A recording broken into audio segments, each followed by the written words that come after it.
Hello বন্ধুরা, welcome to general study care. আজকে হচ্ছে 1 জানুয়ারি 2022। তো আজকের ভিডিওতে 1 জানুয়ারির যে সকল গুরুত্বপূর্ণ কারেন্ট অ্যাফেয়ার্সগুলি রয়েছে সেগুলি আলোচনা করব। তো আশা রাখছি ভিডিওটি তোমাদের ভালো লাগবে এবং সবার আগে সবাইকে নতুন বছরের অনেক অনেক শুভেচ্ছা। তাহলে চলো আজকের প্রশ্নগুলি শুরু করা যাক। প্রথম প্রশ্ন হচ্ছে, সম্প্রতি জাতিসংঘের নিরাপত্তা পরিষদের সন্ত্রাস বিরোধী কমিটির সভাপতিত্ব করবে কোন দেশ? সম্প্রতি জাতিসংঘের নিরাপত্তা পরিষদের সন্ত্রাস বিরোধী কমিটির সভাপতিত্ব করবে কোন দেশ? তো এখানে সঠিক উত্তর হচ্ছে ভারত, অপশন বি। আমাদের দেশ ভারত সম্প্রতি জাতিসংঘের নিরাপত্তা পরিষদের সন্ত্রাস বিরোধী কমিটির সভাপতিত্ব করবে এবং এই জাতিসংঘের নিরাপত্তা পরিষদ কবে গঠিত হয়? তো এখানে উত্তর হবে যে ইউনাইটেড নেশনস অর্থাৎ জাতিসংঘ প্রতিষ্ঠার সাথে সাথেই এই জাতিসংঘের নিরাপত্তা পরিষদও স্থাপিত হয়। তো ইউনাইটেড নেশন প্রতিষ্ঠিত হয়েছিল 24 অক্টোবর 1945 সালে। 24 অক্টোবর 1945 সালে। এবং এই জাতিসংঘ বা ইউনাইটেড নেশনসের হেডকোয়ার্টার হচ্ছে আমেরিকার নিউ ইয়র্ক শহরে। এছাড়া বর্তমান চিফ হচ্ছেন অ্যান্টনিও গুটারেস। ইউনাইটেড নেশনসের বর্তমান চিফ হচ্ছেন অ্যান্টনিও গুটারেস। আর ইউনাইটেড নেশনসের যে 5জন স্থায়ী সদস্য রয়েছে বা 5জন স্থায়ী দেশ রয়েছে সেটা হচ্ছে আমেরিকা, ফ্রান্স, ব্রিটেন, চীন ও রাশিয়া। এবং এই 5টি দেশের ভেটো প্রদানের ক্ষমতা রয়েছে। তো এখানে সঠিক উত্তর হচ্ছে ভারত। সম্প্রতি জাতিসংঘের নিরাপত্তা পরিষদের সন্ত্রাস বিরোধী কমিটির সভাপতিত্ব করবে ভারত।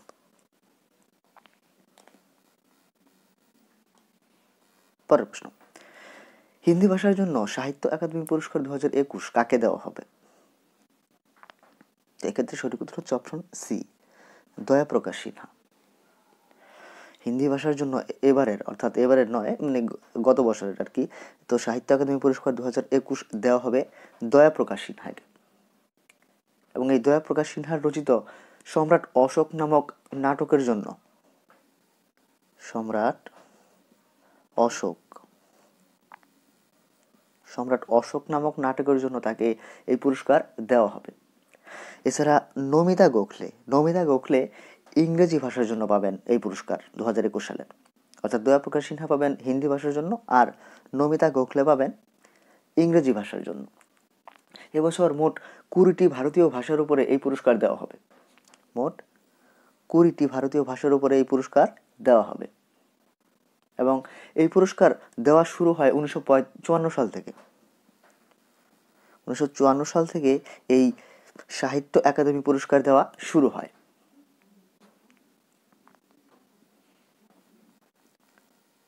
পরের প্রশ্ন, সম্প্রতি নেতাজি সুভাষচন্দ্র বসুর স্মৃতিচারণে সংকল্প স্মারক কোথায় উন্মোচন করা হলো? তো এখানে সঠিক উত্তর হচ্ছে অপশন এ, আন্দামান ও নিকোবর দ্বীপপুঞ্জে সম্প্রতি নেতাজি সুভাষচন্দ্র বসুর স্মৃতিচারণে সংকল্প স্মারক উন্মোচন করা হলো। যদি প্রশ্ন হচ্ছে কেন এই সংকল্প স্মারক উন্মোচন করা হলো, তো 1943 সালের 30 ডিসেম্বর নেতাজি সুভাষচন্দ্র বসু আন্দামান নিকোবর দ্বীপপুঞ্জেই প্রথমবার ভারতের জাতীয় পতাকা উড়িয়ে ভারতকে অর্থাৎ আন্দামান নিকোবর দ্বীপপুঞ্জকে স্বাধীন হিসেবে ঘোষণা করেছিলেন। তো সেই স্মৃতিচারণেই স্মারক উন্মোচন করা হলো।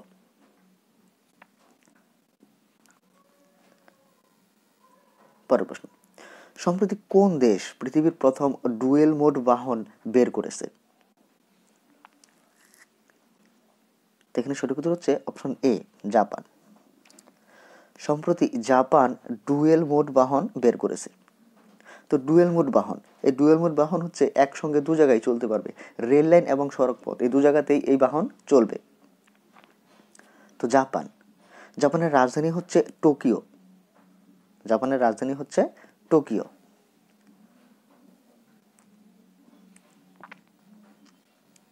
পরের প্রশ্ন, সম্প্রতি পরিবেশ, বন ও জলবায়ু পরিবর্তন মন্ত্রণালয়ের সচিব হিসেবে কাকে নিয়োগ করা হলো? তো এখানে সঠিক উত্তর হচ্ছে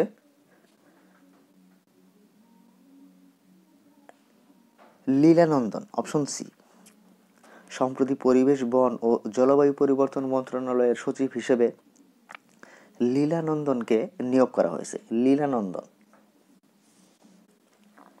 এছাড়া এই পরিবেশ, বন ও জলবায়ু পরিবর্তন মন্ত্রণালয়ের মন্ত্রী হচ্ছেন ভূপেন্দ্র যাদব। পরিবেশ, বন ও জলবায়ু পরিবর্তন মন্ত্রণালয়ের মন্ত্রী হচ্ছেন ভূপেন্দ্র যাদব। ভূপেন্দ্র। তো এখানে সঠিক উত্তর হচ্ছে লীলানন্দন। 6 নম্বর প্রশ্ন। বিজ্ঞানী ই.ও. উইলসন সম্প্রতি প্রয়াত হলেন। তো এখানে প্রশ্ন হচ্ছে তিনি কোন দেশের নাগরিক ছিলেন বা তিনি কোন দেশের নাগরিক? সঠিক উত্তর হচ্ছে আমেরিকা, অপশন এ। বিজ্ঞানী ই.ও. উইলসন ছিলেন বা উইলসন হলেন আমেরিকার নাগরিক। পরের প্রশ্ন হচ্ছে সম্প্রতি কাকে পাঞ্জাব ন্যাশনাল ব্যাংকের এমডি এবং সিইও হিসেবে নিযুক্ত করা হলো? এখানে সঠিক উত্তর হচ্ছে অতুল কুমার গোয়েল, অপশন বি। অতুল কুমার গোয়েলকে সম্প্রতি পাঞ্জাব ন্যাশনাল ব্যাংকের এমডি এবং সিইও হিসেবে নিয়োগ করা হলো। ইনি হচ্ছেন অতুল কুমার গোয়েল। তো অতুল কুমার গোয়েল প্রথমে এর আগে ইউকো ব্যাংকের সিইও ছিলেন। এর আগে ছিলেন তিনি ইউকো ব্যাংকের সিইও এবং বর্তমানে হলেন পাঞ্জাব ন্যাশনাল ব্যাংকের সিইও। তো পাঞ্জাব ন্যাশনাল ব্যাংক 1984 সালে প্রতিষ্ঠা করা হয়। পাঞ্জাব ন্যাশনাল ব্যাংক প্রতিষ্ঠা করা হয় 1984 সালে এবং এর হেডকোয়ার্টার হচ্ছে দিল্লি। এছাড়া দীনেশ খাড়া হচ্ছেন বর্তমান ভারতের এসবিআই এর চিফ। তো এখানে সঠিক উত্তর অতুল কুমার গোয়েল। খেলো ইন্ডিয়া ইউথ গেম 2022-23 কোন রাজ্য আয়োজন করবে? তো এখানে সঠিক উত্তর হচ্ছে মধ্যপ্রদেশ, অপশন বি। খেলো ইন্ডিয়া ইউথ গেম 2022-23 আয়োজন করবে মধ্যপ্রদেশ। মধ্যপ্রদেশের ভোপাল এটি আয়োজিত হবে। তো ভোপাল হচ্ছে এমন একটি শহর যেটি বিগত 3 বছর ধরে সবচেয়ে পরিষ্কার শহরের তকমা পেয়ে আসছে। সঠিক উত্তর হচ্ছে মধ্যপ্রদেশ। পরের প্রশ্ন। সম্প্রতি কাকে উত্তরপ্রদেশের মুখ্য সচিব বা চিফ সেক্রেটারি হিসেবে নিয়োগ করা হয়েছে? সঠিক উত্তর হচ্ছে দুর্গাশঙ্কর মিশ্রা, অপশন সি। সম্প্রতি দুর্গাশঙ্কর মিশ্রাকে উত্তরপ্রদেশের মুখ্য সচিব বা চিফ সেক্রেটারি হিসেবে নিয়োগ করা হয়েছে। এছাড়া এখানে বাকি যে অপশনগুলি রয়েছে যেমন পরাগ আগরওয়াল বর্তমানে টুইটারের সিইও হিসেবে নিয়োগ হয়েছে। আর বলদেব প্রকাশ সম্প্রতি জম্মু কাশ্মীর ব্যাংকের সিইও এবং এমডি হিসেবে নিয়োগ হয়েছেন। তো এখানে সঠিক উত্তর হচ্ছে দুর্গাশঙ্কর মিশ্রাকে বর্তমানে বা সম্প্রতি উত্তরপ্রদেশের মুখ্য সচিব বা চিফ সেক্রেটারি হিসেবে নিয়োগ করা হয়েছে। পরের প্রশ্ন। সম্প্রতি কোন দেশের প্রধানমন্ত্রী মোহাম্মদ হুসেন রুবেলকে তার প্রধানমন্ত্রী পদ থেকে বরখাস্ত করা হয়েছে? সঠিক উত্তর হচ্ছে সোমালিয়া, অপশন বি। ইনি হচ্ছেন মোহাম্মদ হুসেন রুবেল এবং এনাকে সম্প্রতি তার প্রধানমন্ত্রীর পদ থেকে বরখাস্ত করা হয়েছে। করাপশনের জন্য তাকে এই পদ থেকে বরখাস্ত করা হয়েছে। তো সঠিক উত্তর হচ্ছে সোমালিয়া হচ্ছে একটি আফ্রিকান দেশ। হর্ন অফ আফ্রিকার দেশ এটি। সোমালিয়ার রাজধানী হচ্ছে মোগাদিশু। সোমালিয়ার রাজধানী কি? মোগাদিশু। আর সোমালিয়ার মুদ্রা হচ্ছে সোমালি শিলিং।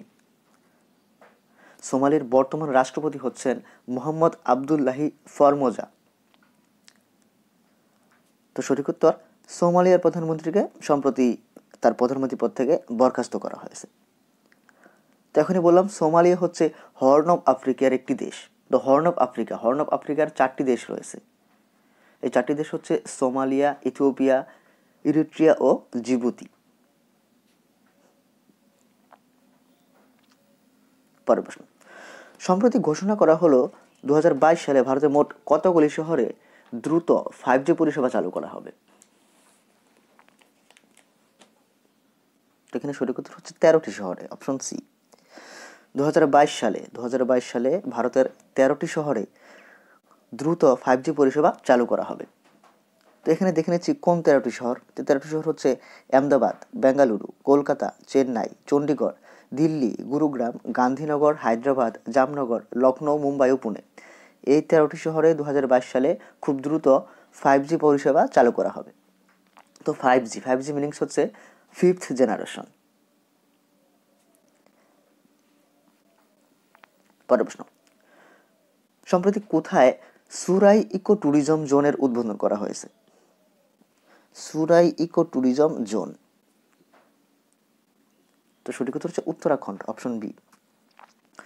সম্প্রতি উত্তরাখণ্ডে সুরাই ইকো ট্যুরিজম জোনের উদ্বোধন করা হয়েছে এবং সেখানকার ট্যুরিজমকে প্রাধান্য দেওয়া বা ট্যুরিজমের উন্নতির প্রকল্পেই এই সুরাই ইকো ট্যুরিজম জোনের উদ্বোধন করা হলো। তো উত্তরাখণ্ডের রাজধানী হচ্ছে, উত্তরাখণ্ডের দুটো রাজধানী, শীতকালীন রাজধানী হচ্ছে দেরাদুন, আর গ্রীষ্মকালীন রাজধানী হচ্ছে গাইরসেইন। এছাড়া উত্তরাখণ্ডের বর্তমান মুখ্যমন্ত্রী হচ্ছেন পুষ্কর সিং ধামি, আর উত্তরাখণ্ডের বর্তমান রাজ্যপাল হচ্ছেন গুরমিত সিং। তো সঠিক উত্তর হচ্ছে উত্তরাখণ্ড। পরের প্রশ্ন, ভারতীয় সেনাবাহিনী সম্প্রতি কোন রাজ্যে কোয়ান্টাম ল্যাব স্থাপন করেছে? Quantum lab. তো সঠিক উত্তর হচ্ছে মধ্যপ্রদেশে, অপশন সি। ভারতীয় সেনাবাহিনী সম্প্রতি মধ্যপ্রদেশে এই কোয়ান্টাম ল্যাব স্থাপন করেছে, মধ্যপ্রদেশের মহুত নামক জায়গায়। মধ্যপ্রদেশের মহুত নামক জায়গায় ভারতীয় সেনাবাহিনী সম্প্রতি কোয়ান্টাম ল্যাব স্থাপন করেছে। তো মধ্যপ্রদেশের রাজধানী হচ্ছে ভূপাল। মধ্যপ্রদেশের বর্তমান মুখ্যমন্ত্রী হচ্ছেন শিবরাজ সিং চৌহান, আর মধ্যপ্রদেশের বর্তমান রাজ্যপাল হচ্ছেন মঙ্গুভাই ছগনভাই প্যাটেল।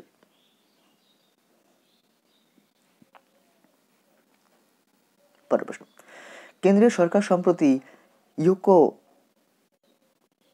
ব্যাংকের নতুন এমডি ও সিইও হিসেবে কাকে নিয়োগ করেছে? এখানে প্রশ্নটি হবে যে কেন্দ্রীয় সরকার সম্প্রতি ইউকো ব্যাংকের নতুন এমডি ও সিইও হিসেবে কাকে নিয়োগ করেছে?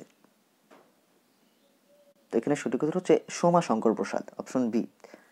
সোমা শঙ্কর প্রসাদকে সম্প্রতি ইউকো ব্যাংকের নতুন এমডি ও সিইও হিসেবে নিয়োগ করা হয়েছে। তো ইউকো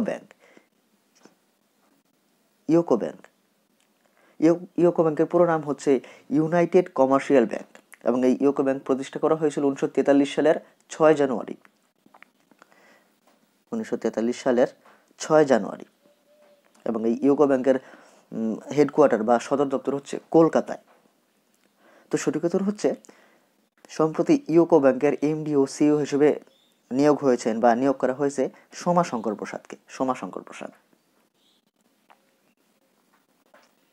এবার হচ্ছে কোশ্চেন অফ দ্য ডে, অর্থাৎ আজকের প্রশ্ন। তো আজকের প্রশ্ন হচ্ছে সম্প্রতি পেটা ইন্ডিয়া 2021 সালের পার্সন অফ দ্য ইয়ার হিসেবে কাকে বেছে নিয়েছে? প্রশ্ন হচ্ছে সম্প্রতি পেটা ইন্ডিয়া 2021 সালের পার্সন অফ দ্য ইয়ার হিসেবে কাকে বেছে নিয়েছে? তো অবশ্যই তোমরা এই প্রশ্নের সঠিক উত্তর কমেন্টে করবে এবং পরদিন আমি এই প্রশ্নের উত্তর দিয়ে দেব। তো বন্ধুরা, এই ছিল আজকের ভিডিও, যেখানে 1 জানুয়ারি 2022 সালের খুব গুরুত্বপূর্ণ কিছু কারেন্ট অ্যাফেয়ার্স আলোচনা করলাম। তো আশা রাখছি ভিডিওটি তোমাদের ভালো লেগেছে। ভিডিওটি ভালো লাগলে অবশ্যই লাইক করবে, কমেন্ট করবে এবং ভিডিওটি অন্যান্যদের সঙ্গে শেয়ার করবে। এছাড়া আমার চ্যানেলটিকে এখনও সাবস্ক্রাইব না করে থাকলে অবশ্যই সাবস্ক্রাইব করবে। পরের ভিডিওতে অন্যান্য প্রশ্নাবলী নিয়ে হাজির হব। আজকের ভিডিওটি দেখার জন্য